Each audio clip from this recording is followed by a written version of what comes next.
If you're watching Formula 1 at Silverstone for the British Grand Prix this year, you may have seen an 11th garage in the pit lane and thought, who the hell are they? Turns out this is Brad Pitt along with his film crew trying to create an authentic F1 movie with their fictional team APX. The car they're driving around the track is not an F1 car, but an F2 car modelled to appear as an F1 car, and it looks very good.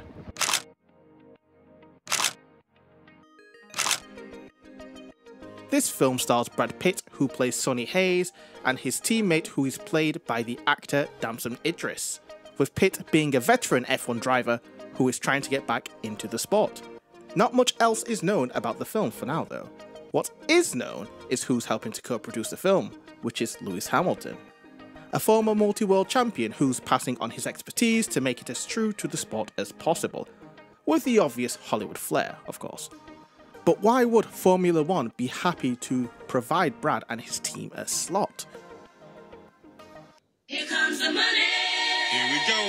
Money talk. Here comes the money. Yeah, you know it. Money. Too right. A film about Formula 1 will only grab more attention, and businesses can't say no to more profits. With Drive to Survive helping to grow the audience around the sport, they plan to keep the momentum rolling. Also, note that more races have been added for Formula 1 season 2024, breaking the record for the highest amount of F1 races in a season. The film is being made by Apple Original Films and directed by the person behind Top Gun Maverick, Joseph Kosinski.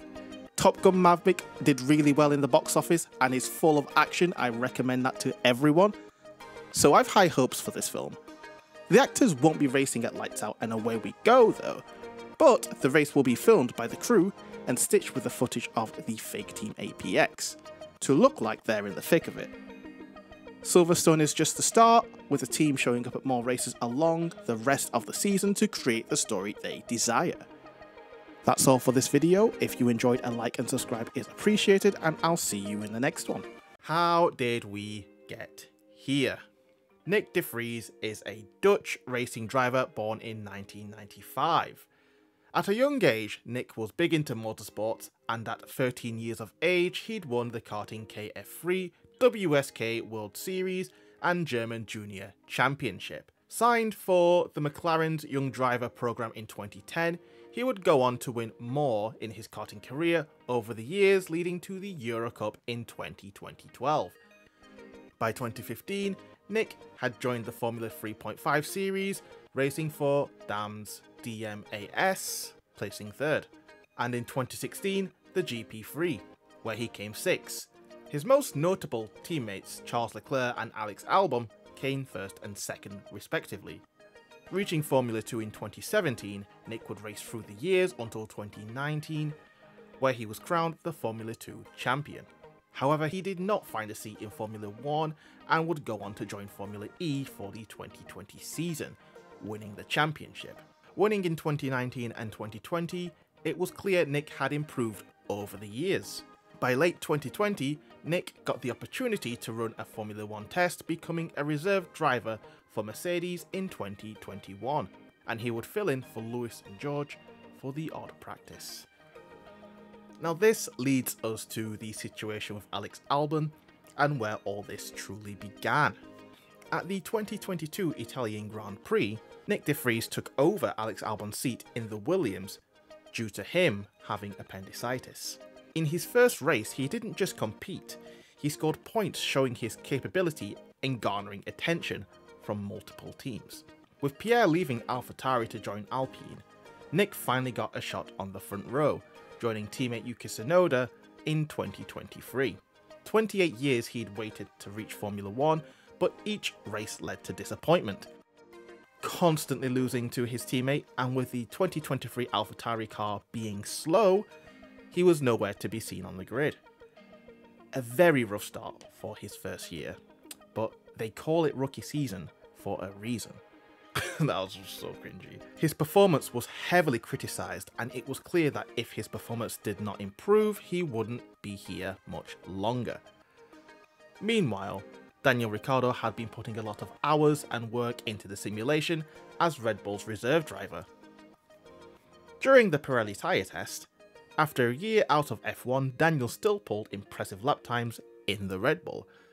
Christian Horner gave Daniel's performance to Marco Helmut, and within the very same day Helmut had dropped De Vries, replacing him with Ricciardo for the rest of the 2023 season. After 10 races and not completing a full season, De Vries had already lost his place in Formula 1. Many were upset with this decision. Dave Croft tweeted, "Daniel Ricciardo on loan to Scuderia AlphaTauri for remainder of 2023 season. First race will be Hungary next week. Can't help to think that however nice it will be to have Daniel back on the grid, Nick wasn't given enough time to show what he can do. 10 races. Comment down below for who you think will score more points for AlphaTauri this season, Yuki Tsunoda or Daniel Ricciardo. Thanks for watching, and I'll see you in the next one." Even though F1 is about the cars and the racing, it wouldn't be as engaging without its drivers and their personalities. Like this guy. Give me a Pierre Gasly, alright? 3, 2, 1.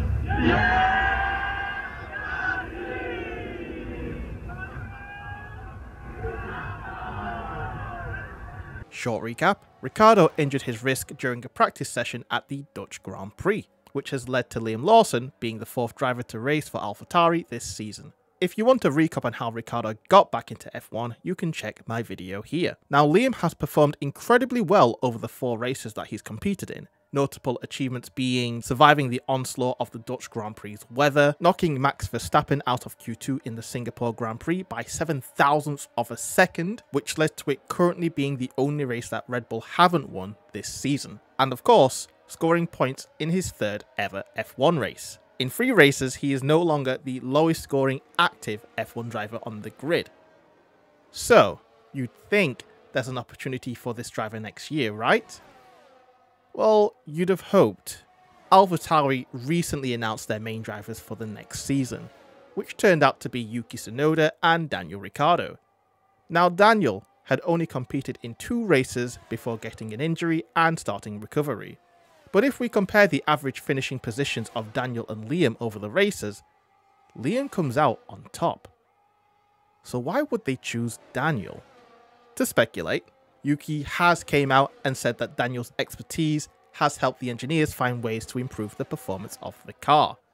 To quote, "He can definitely tell more details about how the car is behaving. I think the engineers like it, especially how he talks and helps the development side. If the team wants to develop the car to be more competitive, maybe Daniel." Another reason would be his name carrying a lot of weight within the industry. He has diehard fans and the charisma to bring more people to the sport. He also crosses a tad into the typical celebrity status, being in advertisements and all, but in terms of general exposure, Daniel definitely outshines Liam, until he has enough PR chances to show his personality and get people to root for him, just like people do for Piastri. So what happens with Liam? Well, that puts Liam back in the reserve seat for Red Bull and AlphaTauri for now. To quote Christian Horner about the situation, his responses were, "There are no guarantees of anything in life. He's done a great job, he's really impressed us, he's done exactly what we could have asked for in terms of grabbing the opportunity in Daniel's absence to really show his capability. That's turned some heads and it's done him a lot of good. We'll keep developing him when he goes back into that test and reserve role, and he'll be a candidate, certainly, for 2025. Daniel is expected to make his return, potentially at the Qatar Grand Prix. So, we'll see how he performs the rest of this season. If you enjoyed this video and found it informational, then a like is appreciated. It does boost the exposure so more people can learn about what is happening within the sport, or at least get a recap of recent events. Thanks for watching, and I'll see you in the next one.